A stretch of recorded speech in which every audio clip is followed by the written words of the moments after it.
ಈ ದಿನ ನಮ್ಮ ಬೊಮ್ಮಸಂದ್ರದ ಕನಕನಗರದಲ್ಲಿ ಏನು ಈ ವಯಸ್ಸಾದವರು ವೃದ್ಧರು ಇವ್ರದೆಲ್ಲ ಬಾಡಿ ಚೆಕಪ್ ಒಂದು ಕಾರ್ಯಕ್ರಮನ ನಮ್ಮ ಅಳಾಳ್ ಚಂದ್ರ ಮಾರುತಿ ಅವರು ಆಯೋಜಿಸಿದ್ದಾರೆ. ಆ ಕಾರ್ಯಕ್ರಮಕ್ಕೆ ನಮ್ಮ ಕೇಶವರಾಜ್ ಅಣ್ಣವರು ಆಗಮಿಸಿದ್ದಾರೆ. ನಾವು ನಮ್ಮ ಕಾಂಗ್ರೆಸ್ ಬಳಗ ಎಲ್ಲ ಇಲ್ಲಿ ಬಂದು ಈ ಕಾರ್ಯಕ್ರಮದಲ್ಲಿ ನಾವು ಪಾಲ್ದಾರರಾಗಿದ್ದೀರಿ.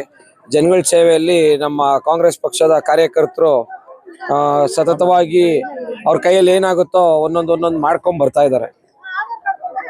ಆಸ್ಪತ್ರೆ ಕಮಿಟಿ ಚೇಂಜ್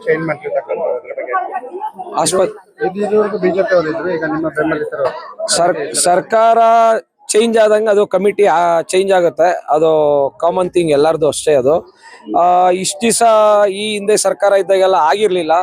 ಇದು ಕೇಶವರಾಜಣ್ಣವ್ರ ಶಕ್ತಿ ಅಂತ ನಾವು ಭಾವಿಸ್ತೀರಿ. ಅವ್ರು ಮಾಡಿಸ್ಕೊಂಡ್ ಬಂದವ್ರೆ.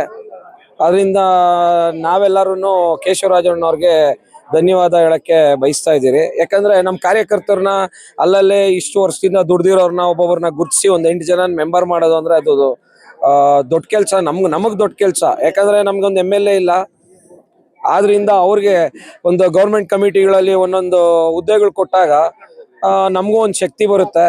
ಅದರಿಂದ ಒಳ್ಳೆ ಕೆಲಸ ಮಾಡಿದ್ದಾರೆ ಅಂತ ಹೇಳೋದಕ್ಕೆ ಇಚ್ಛೆ ಪಡ್ತೀನಿ.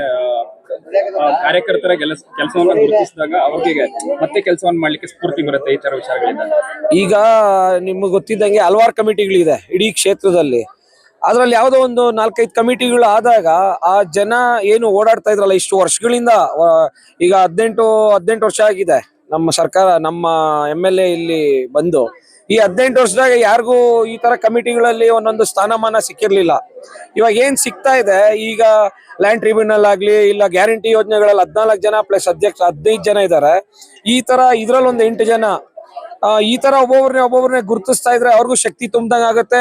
ಅವರು ದುಡ್ದಿದ್ದಲ್ಲಿ ಒಂದು ಪ್ರತಿಫಲ ಏನಾದ್ರು ಬೇಕಲ್ಲ, ಅವ್ರಿಗೂನು ದುಡಿತಾ ಇದಾರೆ, ಅವ್ರಿಗೊಂದು ಪ್ರತಿಫಲ ಏನೋ ಪಾರ್ಟಿಯಿಂದ ಬೇಕಲ್ಲ. ಅದರಿಂದ ಕೇಶವರಾಜಣ್ಣವರು ಒಂದು ಸಾಧನೆ ಮಾಡಿ ಅದನ್ನೊಂದು ಮಾಡಿಸ್ಕೊಂಡ್ ಬಂದಿದ್ದಾರೆ. ಇನ್ನೂ ಹಲವಾರು ಕಮಿಟಿಗಳಿದೆ, ಒಂದೊಂದೇ ಇದ್ ಮಾಡ್ತಾ ಇದ್ದಾರೆ. ಅದು ಮುಗಿಸ್ತಾರೆ ಅಂತ ಹೇಳಕ್ಕೆ ಬಯಸ್ತಾ ಇದ್ದೀನಿ.